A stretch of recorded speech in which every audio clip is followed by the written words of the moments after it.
right. Thank you for tuning in to another edition of Pro Talk Plus, the Winner's Edge, here on Onstage Plus Network and various other platforms around the internet. Welcome here today.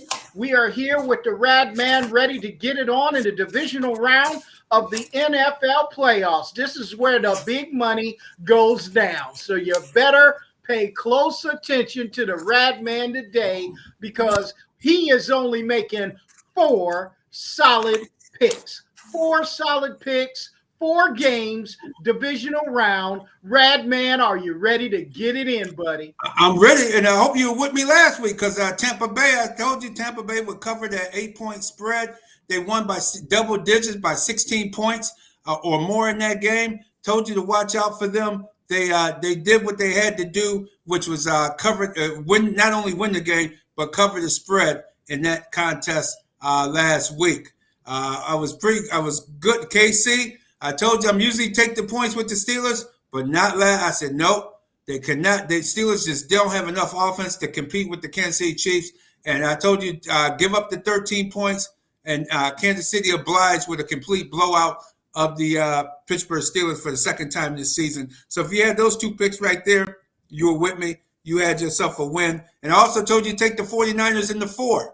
49ers in 4 points. They actually, I wasn't expecting to win. I said, hey, they had a good chance to win, and they won the game outright. Won it by 6. Yes, Didn't even need none of those 4 points to cover last week. So 3 out of the 4 games I was right. I thought New England would play a better game. I said take New England with the 4, so I was 3-1 after last week's action. 3-1, not bad. Hopefully you took me with the 3 wins and got you some good money last week. Hey, I think everybody was shocked by the game, the Buffalo Bills. That was almost a perfect game on both sides of the ball. So, George, I don't think you were by yourself in taking that pick. I think the majority of the country was with you with that particular pick, but the Bills came in with an absolute perfect game. So much so, Bill Belichick went over to the Bills locker room and hung out with them before he did the press conference for the New England media. So, that hit the newsstand really in the last couple of days, that he had so much respect for the Buffalo Bills and their performance that he went right over to the locker room and spent a lot of time with Sean McDermott and Josh Allen. Wow, that says a lot. That says a lot about respect that he has for the Buffalo Bills, and they're in his division, so he knows he got to do a lot more. He's the general manager, so he's going to have to do a lot more with the checkbook, bring in some new players, get him some wide receivers. That's what he needs, number one, some wide receivers. And the defense is starting to get old, long in the tooth. So he's going to have to make some changes right there. So we'll see what's taking place. And I see you just had a new advertiser on the screen there. Our producer, if you could put the advertiser back up on the screen. We have a new advertiser, Farmers Insurance. These first 2 picks, 2 picks of games coming up are brought to you by Miriam Rivera Insurance Agency. She's your farmer's insurance agent, but she's also a broker. I have Progressive Insurance through her. You can't go wrong with that. With the Progressive Insurance, she's a broker. So she not only sells farmers, Progressive, she sells a wide variety of auto, home, business, life, and health insurance. Reach her at area code 585-360-0094. 1038 Lyle Avenue and 511 Bean Road in the Rochester, New York area. If you're outside the area, give a call at that 585-360-0094, and I'm sure she can handle your services. But if you're in the Western New York area, give Miriam Rivera a call. She'll take care of you and get you on your way. She's not only smiling in that picture for a reason, because she's saving a lot of people some money. All right, Miriam Rivera Agency Incorporated. She is your local agent. We appreciate you and your sponsorship here on Pro Talk Plus, the Winner's Edge. Well, Rad Man, we're at the divisional round. Only 4 games, 2 games today, 2 games tomorrow. Are you ready to get it in with some money-making picks? Let's get it in. I'm ready. I got my pencil. I done got my notes, everything. I'm ready. Let's get it in. All right, let's get it in. Cincinnati travels to Tennessee and takes on the Tennessee Titans, who will have back Derrick Henry. They're back at almost full strength from a lot of their injuries that they had early in the year. This is going to be a very interesting game. How do you see it? I see a good game going on early. I see Tennessee Titans defensive front. These are offensive line, defensive line. When you get to the playoffs, running games, it's a running game. Usually adds up. Derrick Henry comes back. You got Joe Mixon over there with the Cincinnati Bengals. He's a very good runner. But the difference is Joe Mixon doesn't have his entire offensive line intact. They're missing two of their starters, including one of their best starting linemen, Quentin Spain, who we used to see in Buffalo, and he's a very good guard position player, and he's out. You also have another player out with a Achilles, so they're shorthanded on the offensive line, and going up against Simmons, Bud Dupree, and those guys on the defensive front of the Tennessee Titans. I think if they don't do quick passes, have Burrows take a 2-3 step drop and throw the ball, get rid of the ball, he may have to go to the hospital. He may need some of Marion Rivera's insurance because they're going to light him up. They're a very physical team. Very physical. They don't care. They'll hit you. They'll hit you on your way down to the ground or whatever. They'll hit you. That's one thing. Mike Vrabel's group is a very physical football team. No matter when you play them, after the game, you need to go get yourself a hot bath and some Epsom salt or something just because you're going to be sore. You're going to be sore. I see the Tennessee Titans being a little too much for the game. Their game, up-and-coming Cincinnati Bengals. Next year, I say in the next 2 years, be wary of the Cincinnati Bengals. They're going to add some more players, more draft picks. They can only get better. Only get better. This team is up and coming, not ready for this very, very physical Tennessee Titans team. I absolutely agree with you, rather. You can ask Cody Ford. Cody Ford, we're calling you to testify what Rad said about how physical the Tennessee Titans are. He probably doesn't even want to talk about that. So Buffalo Bills backup guard, one of the reasons he's a backup is because of the Tennessee Titans. So exactly. I agree with the and I tell you what, if the Bills win tomorrow and Tennessee wins their game later today, the Bills will have to go to Tennessee. And I tell you, Cody Ford is not one guy that's very enthused about going back to the scene of the crime. He probably won't even. Y'all can leave me at home if you want. Right. but they should let him know that Chelsea, the gentleman, he retired. He retired at the beginning of this season due to injury, so he's no longer in the league. So he might feel a little bit better. Jeffrey Simmons might make it up, though. This guy is a beast, just a beast, absolute beast.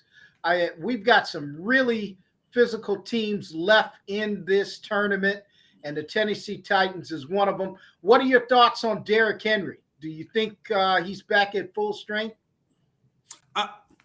No, I don't think he's back at full strength. I think if he gets through this game, getting a certain amount of touches of the ball, he'll get himself back into a groove. But I think once again, if Tennessee wins today, which I predict that they will, next week you'll see even better, more like himself, Derrick Henry, probably next week than today.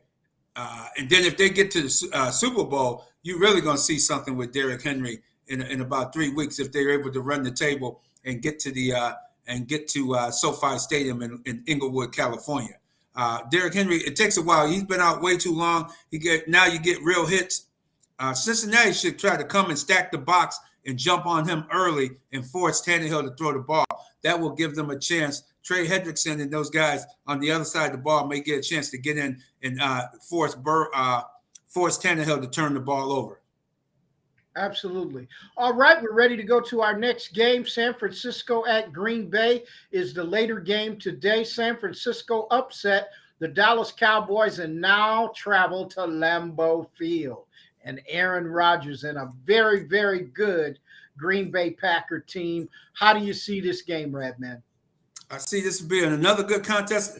The first game they played earlier this season, it was a very good game. The Packers came back and won it on a late field goal by Crosby. Won that game. I think due to the weather conditions, the cold weather, the injuries. Right now you're going to see injuries once again, just like it's hurting Cincinnati's offensive line. It's going to hurt the 49ers a little bit with their quarterback playing with a bad thumb, as well as having Bosa being cleared from concussion protocol. Some of these, he's coming back. You don't know how long these guys can last in this cold, frigid weather. It's supposed to be 10 degrees or less, similar to what we were in last Saturday night in Buffalo at Highmark Stadium. Some very frigid conditions.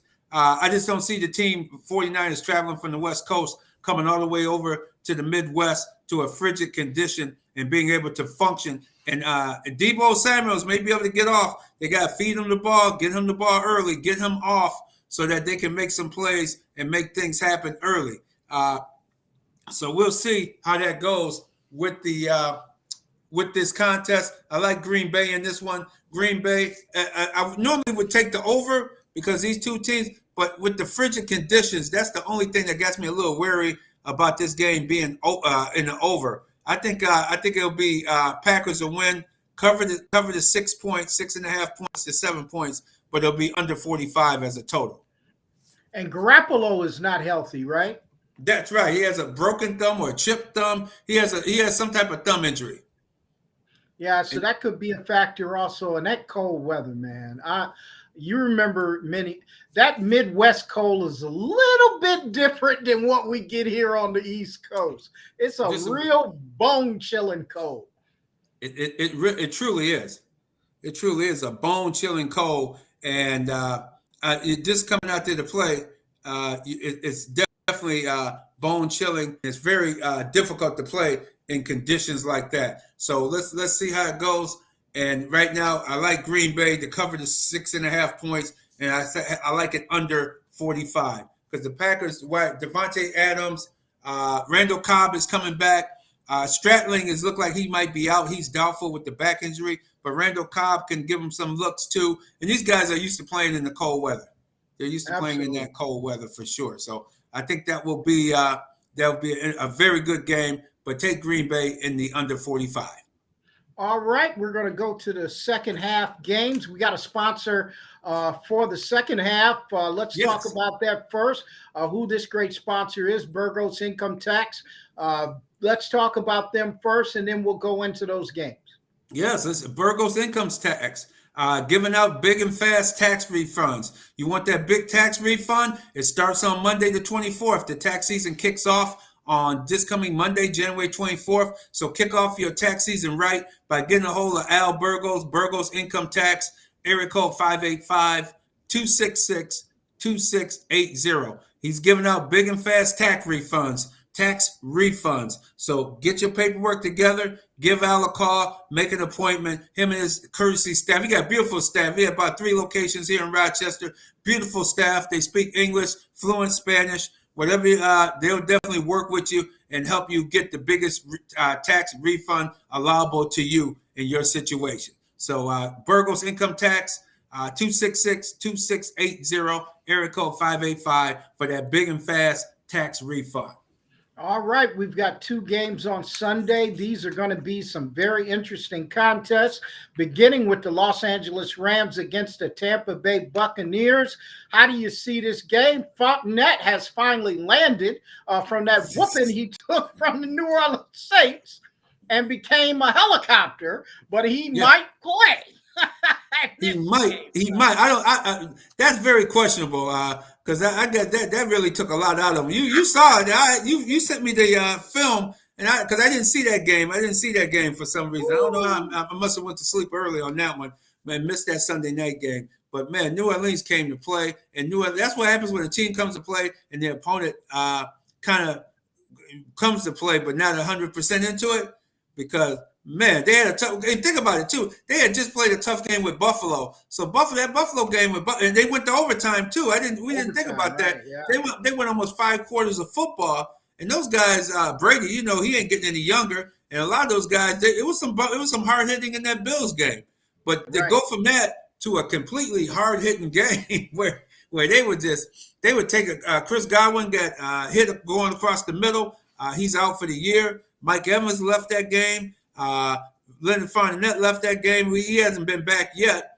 He's due to last week they lost offensive lineman. I think at the right tackle. Am I right? Yes. Is that the right tackle they went out? Wirf, if I'm saying it right, WIRF, Wirf. He's a really good, mean, nasty lineman. Their center is playing on one leg. I don't know how long their center is going to last. So they just like Cincinnati Bengals, they might have two of their starting guys on the offensive line out. And this is the wrong team to have them out against with Aaron Donald up the middle. And you got now Von Miller coming over there and playing good football. You have Jalen Ramsey on the back end. They got a lot of big name guys who do. Big name guys. The Los Angeles Rams could be dangerous. They could be. They could be very dangerous. And look at here. We could have 2 years in a row of the home team playing in their own stadium. Right. So, absolutely. That could possibly happen. It's a 3-point spread right now. I like the Buccaneers only because of Tom Brady and what he has with some of his receivers. I like Ronald Jones at the running back. Mike Evans is playing very well. Obviously, that watch for this guy named Brate, Brate. Brady likes him a lot. He makes a lot of plays for Tom Brady when he's in there. So keep an eye on Brate.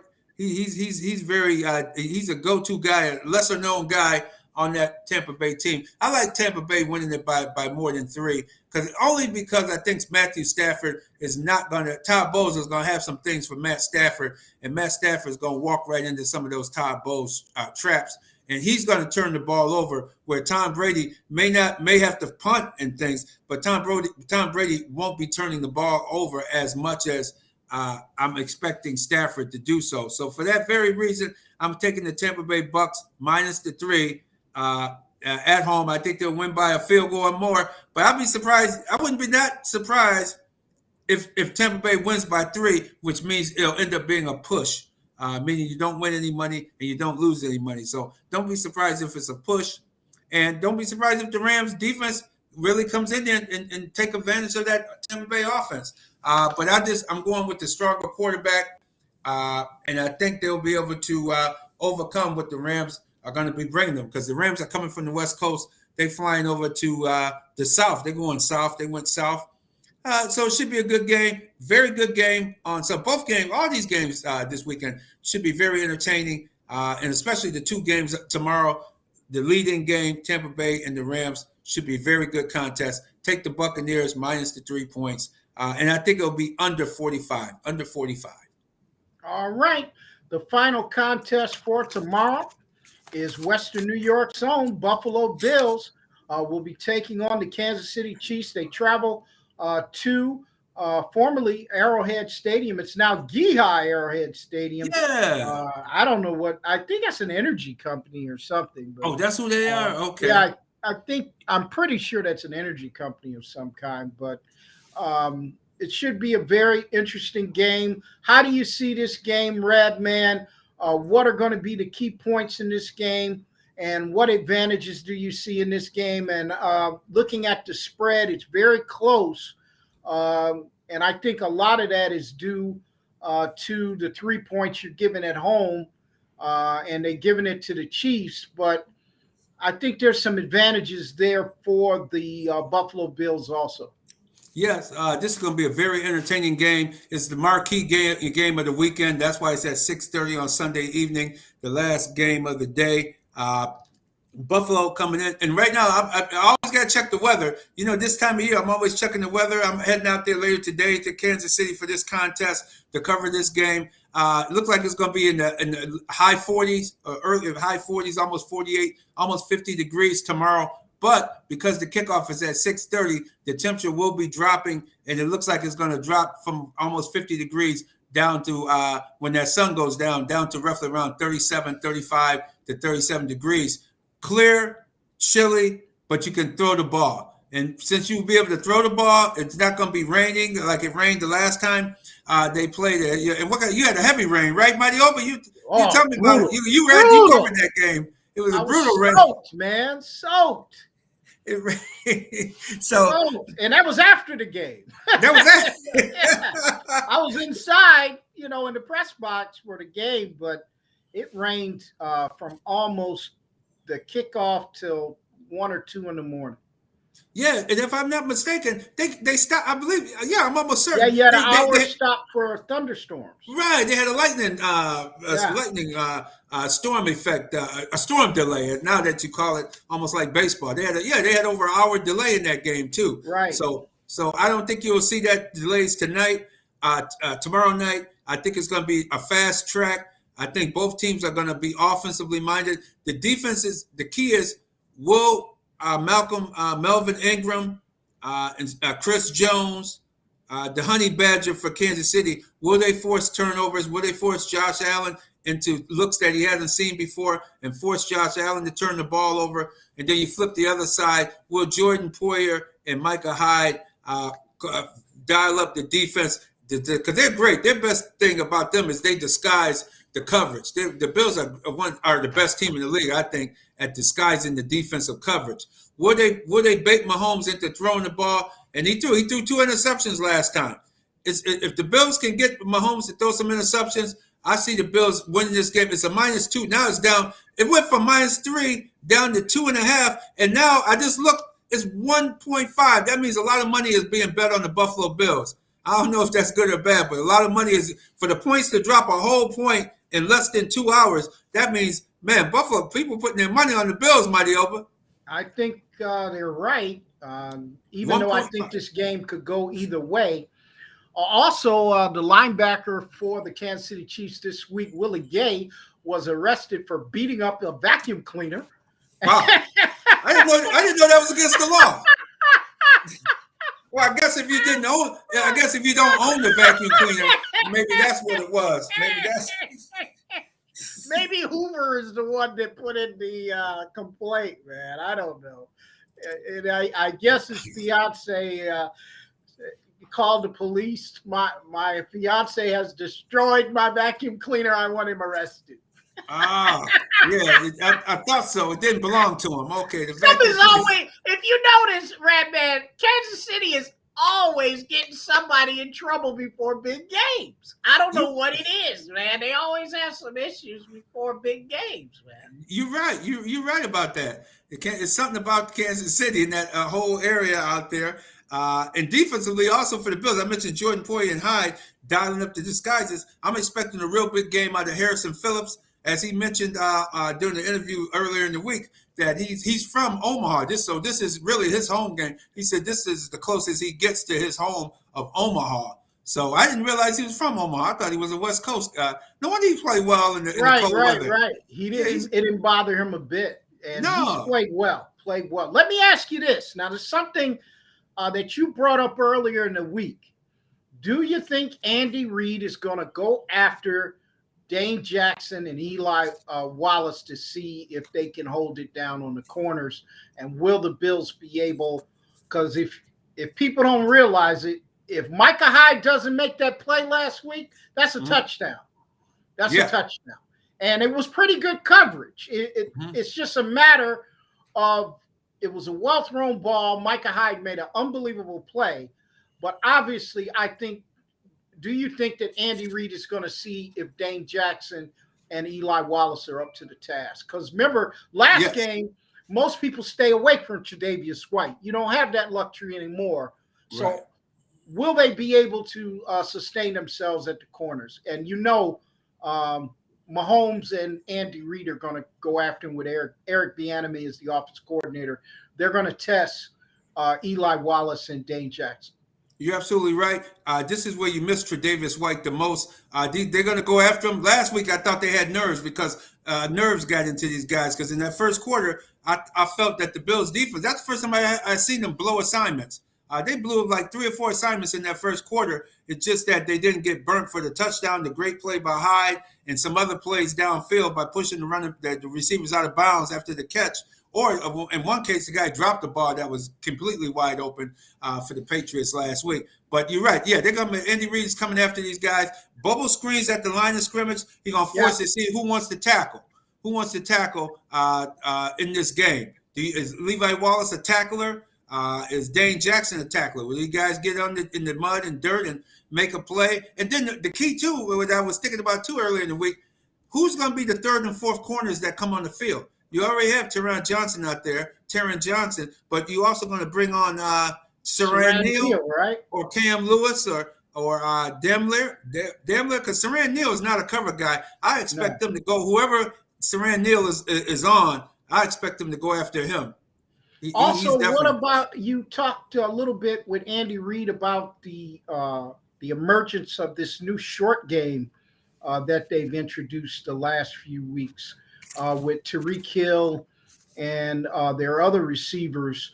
Do you think they're going to test the Bills, like you said, their tackling ability? They're going to have to make those tackles.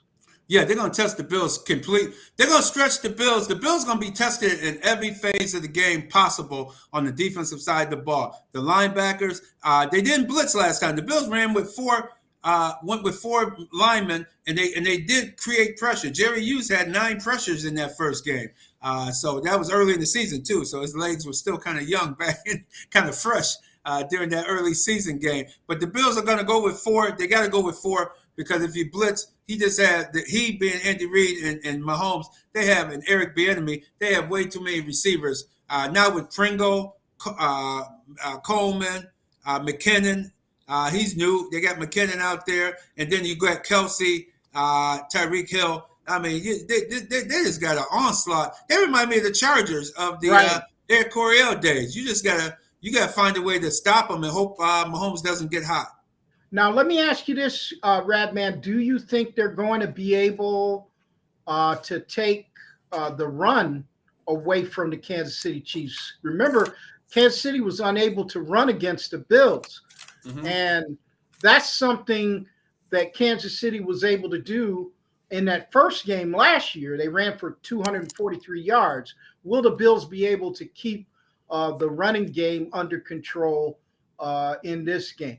Yes, I think Harrison Phillips, Ed Oliver has been playing very well. I think those two guys, along with Vernon Butler, coming in there making some plays. I think that the Bills, and if Mario Addison is in there and Jerry Hughes, AJ Espinoza, I think the Bills' defensive front, especially Harrison Phillips and Ed Oliver, they will stop Hilaire. They will stop their running game. They'll slow them down. But can you slow them down in the fourth quarter? That's going to be the key because it's going to be a track meet. Guys are going to be winded.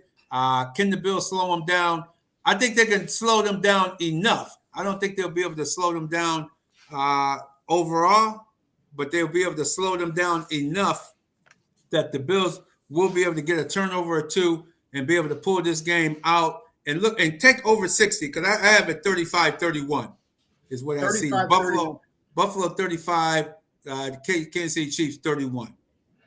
Last question to you, the impact of Chris Jones.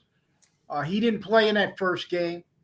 Will he be able to wreak havoc on that front and get some pressure? Josh Allen has not been pressured in 3 or 4 games.